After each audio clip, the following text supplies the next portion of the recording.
Now at 6, an injured donkey has been rescued from a DeKalb County property, and the owners could soon face formal charges. Good evening, I'm Heather Herron. And I'm Mark Mellinger. That donkey is now recovering at an area horse rescue. But the neglect didn't stop there. The house next door was full of abandoned cats. News Channel 15's Alyssa Ivinson spoke with the sheriff today. And Alyssa, there could be several more charges filed in this.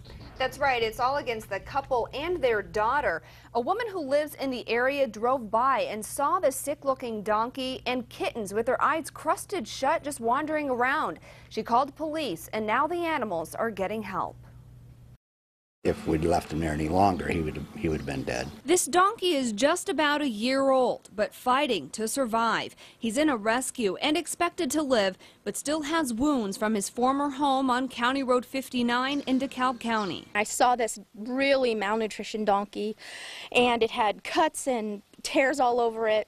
Its hair was all falling out. There were horse flies and maggots. Angela Perry says the donkey also had a grapefruit-sized protrusion on his back hip.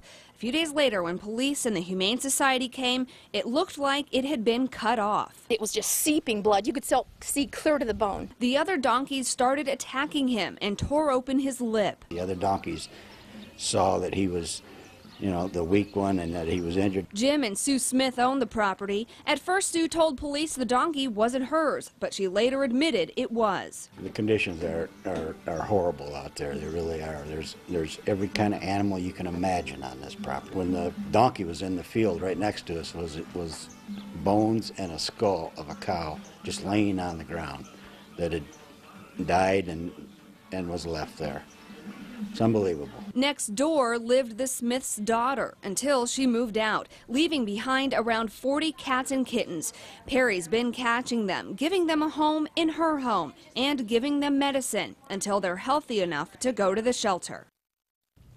The DeKalb County Sheriff told me police are filing preliminary animal neglect charges against Jim and Sue Smith and their daughter Amanda Thompson. The prosecutor should have those files next week. And if you want to help, the shelter needs both donations and homes for all the cats. The shelter's already at capacity and they need to make room. Okay, thanks, Alyssa.